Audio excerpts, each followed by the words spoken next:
We're getting a closer look inside the mind of Sarah Boone, the woman accused of murdering her boyfriend by zipping him up into a suitcase. In another series of handwritten letters sent from jail, Boone calls out her defense attorney, arguing she hasn't heard from him in months as her case inches closer to trial. She also sends a message to the presiding judge saying, quote, "My case has turned into an unnecessary witch hunt," and later asks, quote, "What's your cut?" For everything you've done to me. Sarah.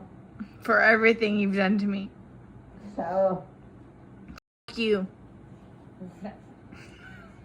Sarah. F you. Sarah. Stupid. Sarah. That's my name. Don't wear it up. Florida prosecutors say the 44-year-old murdered her boyfriend, 42-year-old Jorge Torres Jr., in February 2020 by putting him in a suitcase and leaving him there to die. At the time, Boone told investigators she and Torres had been drinking and playing a game of hide and seek. After that, Boone says she went to sleep and woke up hours later when her phone rang. That's when she says she found Torres unresponsive. Officials say Torres was zipped inside the suitcase for hours. Shocking cell phone video was later released showing Boone speaking to Torres while he was inside that suitcase.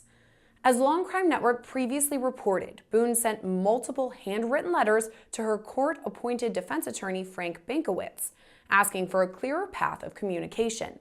In a story Law&Crime Network posted in March, Boone wrote, quote, "I've exhausted my resources and am again just sitting here waiting for you to contact me in whatever way you are able and as soon as possible, please." At the time, we noted the letter was seemingly missing a sentence or possibly even pages.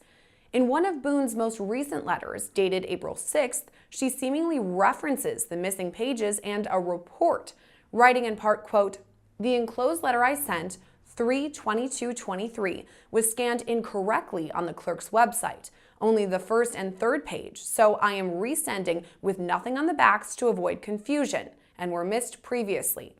Thank you for reading my entire letter and uploading correctly for all the world to read. Also critique and judge wrongly and incorrectly as usual. Ignorance is bliss."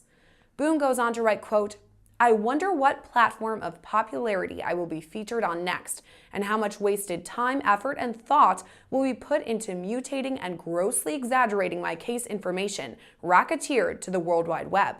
SMH or shaking my head." She ends that portion of the letter saying, "Shout out to my supporters," with a heart drawn next to it. She signs the letter, hopeful no matter what. In Boone's most recent letter, dated May 15th, she addresses both the case's judge, Wayne C. Wooten, and attorney Frank Bankowitz. She writes to Judge Wooten in part, quote, "My truth needs to be heard, and it is my right. Do not give me rights expecting me not to fully utilize them. I voted for the president and governor while here in jail, and stop violating what I've been trying to utilize or less the value of my capabilities and opportunities. I am not apologetic in any way for being an observant, hardworking, above-average, non-stereotypical inmate. I can only imagine sadly how others not as outspoken as myself have been and are being mistreated, overlooked, and dehumanized." She writes in all caps, "Get it together." She continues, quote, "When I've tried to voice my legitimate concerns to you in the courtroom, 5 times total in 3.3 years, and in my letters to, quote, save it for my next attorney if told anything at all. Do tell your honor, which attorney?" According to the letter, Boone's representation has switched 6 times for both irreconcilable differences between the attorney and client and conflicts of interest. In this portion of the letter, she writes out a list of statistics for Judge Wooten, pointing out court-appointed attorney Frank Bankowitz has answered 0 of her phone calls over more than 7,000 hours of representation. Boone later writes, quote, "Are you allowing/enabling my constitutional rights to be continuously violated?" Boone then writes out what she calls a history lesson for everyone, referencing amendments she feels are appropriate to highlight. She continues, quote, "Why are you allowing numerous case safety and protection elements to be breached, violated, manipulated? Why has a gag order never been implemented? My case has turned into an unnecessary witch hunt from the innumerable violations of my case details being leaked and racketeering illegally in exchange for website hits, viewer ratings, etc., in exchange for, and she writes 3 money symbols. What is your cut, Your Honor?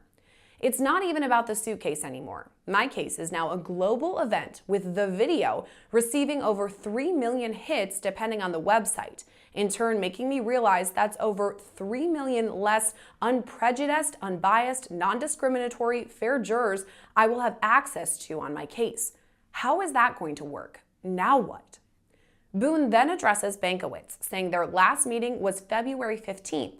She writes to Bankowitz in part, quote, "Please see from my perspective the botched, eye-rolling experience I'm going through still and how I believe anyone would act or do if in my slides doing the same.